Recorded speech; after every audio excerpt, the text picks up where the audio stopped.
L'évangile de ce dimanche est dans la continuité des dimanches précédents et nous nous intéresserons donc à l'Eucharistie. Moi, je suis le pain qui est descendu du ciel, dit Jésus. L'Eucharistie, source et sommet de la vie de l'Église, comme le rappelle Vatican II, et en même temps source et sommet parfois de quelques divisions peu sympathiques. Mais quand on touche à l'Eucharistie, on touche au centre de notre foi, à l'être même de Dieu, puisque l'Eucharistie est le corps du Christ. Et donc je nous invite, chers amis, à relire les beaux textes que l'Église nous donne à méditer sur l'Eucharistie. On cite un par exemple, l'Église vit de l'Eucharistie. Premier point, l'Eucharistie est d'abord un don de Dieu. Depuis la promesse de Dieu à Abraham d'être avec lui et sa descendance, Dieu n'a jamais abandonné son peuple. Il est la fidélité par excellence. Dieu nourrit son peuple depuis le premier jour de l'Alliance. Quelques exemples, Moïse et la manne au désert, Jésus nourrissant les foules par la multiplication des pains, ou encore les apôtres qui étaient présents à la fraction du pain. La promesse de la présence de Dieu s'accomplit donc pour nous encore aujourd'hui par et dans le don de l'Eucharistie. Rendons grâce à Dieu pour le don de la messe. Aller à la Sainte Messe n'est pas un automatisme, un rite sociétal, mais une nécessité pour notre vie chrétienne. L'Eucharistie nourrit notre vie et la rapproche de Dieu. Dieu se donne et nous nous offrons à chaque Eucharistie. C'est un don mutuel pour le bien de notre âme et la croissance spirituelle de notre communauté paroissiale. Deuxième point, l'Eucharistie peut aussi de temps en temps diviser, ou plutôt, notre compréhension de l'Eucharistie peut diviser. Et cela a commencé dans l'évangile que je viens de vous lire. En ce temps-là, les Juifs récriminaient contre Jésus parce qu'il avait déclaré « Moi, je suis le pain qui est descendu du ciel ». Il disait « Celui-là n'est-il pas Jésus, fils de Joseph ?»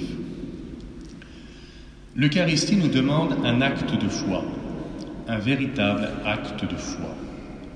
Et quand la foi en l'Eucharistie vacille, la foi tout entière de l'Église, et donc l'Église elle-même, vacille. Vous rendez-vous compte, chers amis, que quand vous venez communier, vous tenez Dieu dans vos mains. Souvent on communie parce que voilà, c'est le rite et puis c'est très bien, mais est-ce que nous nous rendons compte que nous tenons Dieu dans nos mains? Tout est lié dans notre religion, comme je vous le disais la semaine dernière. Alors que faire? D'abord, demandez la grâce de la foi. Ne récriminez pas entre vous, personne ne peut venir à moi, dit Jésus, si le Père qui m'a envoyé ne l'attire, et moi je le ressusciterai au dernier jour. Il est écrit dans les prophètes, ils seront tous instruits par Dieu lui-même. Quiconque a entendu le Père et reçu son enseignement vient à moi. Croire en Dieu et dans les vérités révélées n'est pas toujours une chose aisée, et nous sommes faibles. Il nous faut donc demander la grâce de la foi. Après, il faut s'instruire, lire et apprendre. Nous ne sommes pas de purs esprits branchés en direct sur les réalités divines, et nous avons besoin d'une bonne connaissance de Dieu et de ses vérités. Un chrétien qui ne s'instruit pas est un chrétien qui s'affadit. Enfin, priez. Si vous voulez comprendre le mystère de l'Eucharistie, il vous faut passer du temps avec Jésus réellement présent dans la Sainte Hostie. Alors bien sûr, la pratique de la messe dominicale est une bonne chose, mais je vous invite, chers amis, à venir à la messe en semaine, quand cela est possible. Et je vous invite aussi à pratiquer l'adoration eucharistique.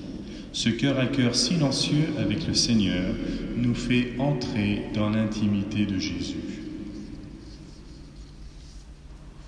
Jésus, il est un peu malin, parce qu'en fin de compte, il nous demande de venir passer du temps avec lui, et plus nous passons de temps avec lui, et plus il nous éduque.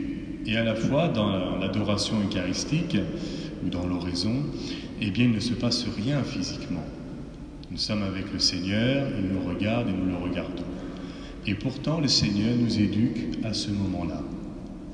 Petite histoire, quand j'étais en première année de propédeutique, nous avions les laudes à 7h45 le matin. Et donc nous étions tous à la chapelle à 7h15 pour l'oraison, petit déjeuner pris. Et c'est un peu dur, quand vous avez 18 ans, de commencer le matin à 7h15 l'oraison. Et donc votre curé va voir son père spirituel et lui dit c'est un peu dur, en plus je dors. Et donc mon confesseur me dit Loïc, vous tenez. Alors obéissant aux ordres, j'ai tenu. Et au bout de quelques mois, je suis allé le revoir pour parler de ce sujet et j'ai dit j'ai tenu et je comprends. C'est-à-dire que le Seigneur, silencieusement, formait mon cœur pour mieux l'aimer, pour mieux l'adorer. Et non seulement je faisais une demi-heure d'oraison le matin, mais j'en faisais une demi-heure l'après-midi. Donc si vous prenez du temps avec le Seigneur, il vous éduquera, il vous fortifiera, il vous fera grandir. Enfin, cette démarche de foi a pour conséquence de nous faire grandir dans la foi, de nourrir notre vie chrétienne quotidienne, mais aussi de faire grandir l'Église et le monde. Quand je vais à la messe, je ne vais pas seulement à ma messe personnelle, mais j'entre dans la communion des saints qui vit du sacrifice eucharistique. À chaque instant de la journée, la Sainte Messe est célébrée quelque part dans le monde. Et y participer me fait entrer dans cette prière continuelle de l'Église, dans cet acte d'offrande permanent, dans ce don de Jésus sur la croix. Vous l'aurez compris, la messe est la plus belle prière qui puisse nous relier à Dieu et à nos frères et sœurs dans la foi. Alors, en conclusion, l'Eucharistie, c'est le cœur de Jésus qui bat pour nous. C'est le sang du Christ qui coule dans notre propre vie. C'est la gloire de Dieu qui se laisse entrevoir par le mystère de la croix. Ma prière rejoint celle de l'Église, cette belle épouse qui aime son Seigneur, et ma vie grandit en sainteté, et le monde vit mieux dans la paix de Dieu. Amen.